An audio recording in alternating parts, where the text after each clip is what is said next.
Hello, Keystone students and families. Welcome to Goodnight with Kip. Tonight we will be reading Amelia Bedelia, Chapter 3. It will be neither here nor there. I'm Haley Wagner, one of the instructional supervisors here at Keystone, and here we go.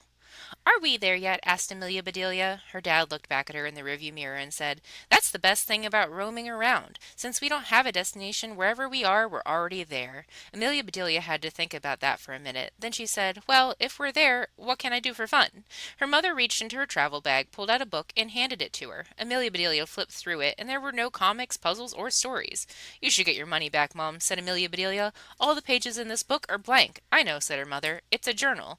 It's in What's in it is up to you. You can write in it or draw in it or both.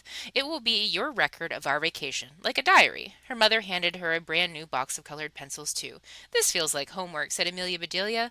"It can't be," said her dad. "You're not at home." She couldn't argue with that. "It'll be fun," said her mother. "Years from now, you can read it and remember what you were thinking and feeling."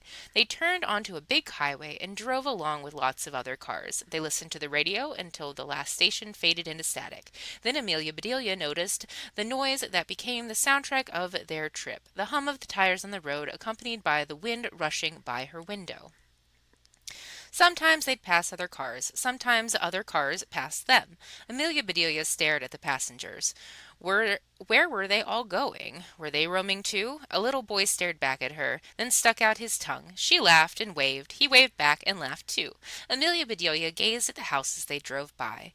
What were those people like? Did they have dogs? Did they have kids her age? Would they be friends if she knew them? Did her friends miss her? Did finally miss her?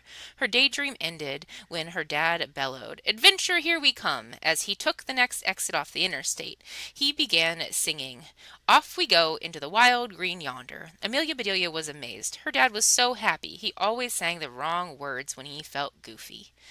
They had to drive much slower now because they were on a two-lane road. They drove past old houses and farms and barns. They drove by cows and sheep. They crossed a bridge and parked.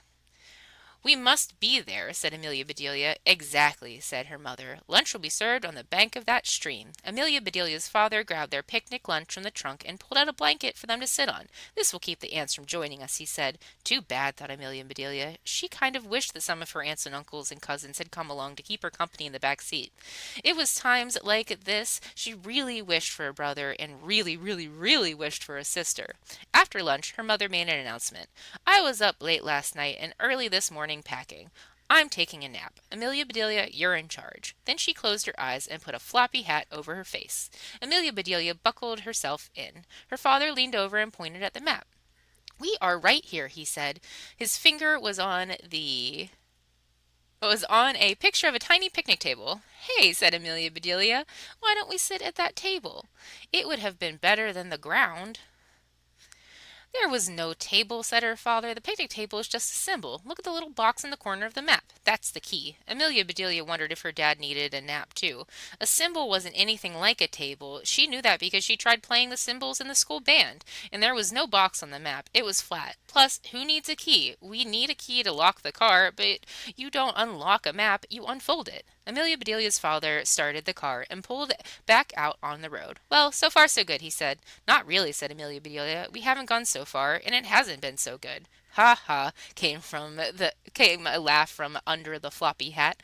Amelia Bedelia looked at the map again. The road they were on went through a green patch. She looked up and saw trees on both sides of the car. She noticed a square in the corner of the map filled with tiny pictures. A school had a little flag on top, just like her school did. A hospital was a red cross. A little envelope was a post office. A plane was an airport. And then she found the picture on the map itself.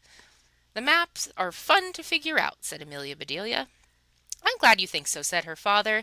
"Do you see where we are?" Amelia Bedelia put her finger on the map. "Yep," she said. "I've got us." "Great. Can you figure out how to get us to Route 23? He asked. Amelia Bedelia looked at the map. She turned it sideways, then upside down, then right side up again. To prove she was thinking, she let out a giant "hmm." At last she shouted, "I've got it. Just keep going straight, and then turn left onto the blue squiggly road, and it'll take you there." Said her father. He looked at Amelia Bedelia in the rearview mirror. A blue squiggly line is usually a river. Sure enough, next to the blue squiggly line, squiggle picture was the word river. She was about to apologize when she noticed something about the road they were on. Dad, said Amelia Bedelia, what does it mean when the solid black line for the road changes into a brown line with dashes? She looked up as they passed a sign that read pavement ends. Dirt road, bellowed her dad as they skidded down on gravel, raising an enormous cloud of dust. Snorp, hew! Amelia Bedelia giggled at the sound of her mother snoring. Her dad smiled and said, I can't believe she slept through this. They bounced along until they came to the stop sign. The road they were on ended, and another sign gave them a choice. They could turn left or right. This isn't on the map, said Amelia Bedelia. Which way should we go? I have no idea, said her father. I vote for left, said Amelia Bedelia. I'm thinking right, said her father. Call it, said the voice under the hat. Heads, shouted Amelia Bedelia. Tails, shouted her father. Amelia Bedelia's mother was wide awake now. She could always be counted on to make a decision. She pushed back her hat and flipped a coin in the air. She looked at both of them and then lifted her hand to reveal the winner. Tails it is, she said. They turned right, and away they went to whatever might come next. And that is Chapter 3 of Amelia Bedelia Road Trip. Please join us next time for Chapter 4. Here's a little preview. You can see what we're looking at. But thank you so much for joining and have a lovely night.